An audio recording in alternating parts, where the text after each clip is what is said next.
दादा किती मजा आली ना आज. पूर्ण महाराष्ट्र भगवा झाला होता. हे बघायला महाराज असते तर बरं झालं. आजही बघायला महाराज नाहीयेत.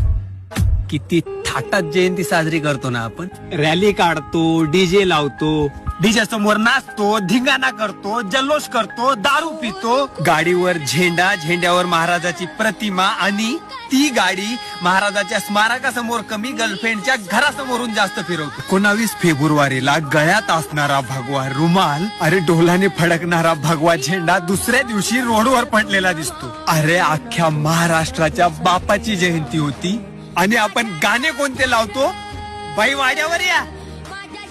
काही धडाडीचे कार्यकर्ते महाराजांच्या शिवजयंतीच्या शुभ मुहूर्तावर कार्यक्रम ठेवतात आणि त्यांच्या प्रतिमेसमोर बाया नाचवतात. अरे आपला राजा बाई वाचवणारा होता, बाई नाचवणारा नाही. मिरवणुकीत नाचायला हजारोची गर्दी आणि शेवटी स्मारकाजवळ आरती वेळी फक्त 100 लोक, त्यातले 50 लोक 100 फूट लांब, कारण त्यांना पायातला बूट काढायला वेळ नाही.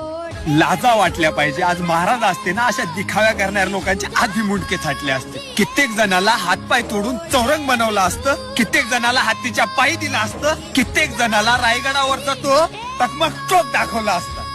आज महाराज असते ना, महाराष्ट्र असता, महाराष्ट्राचा बिहार नसता.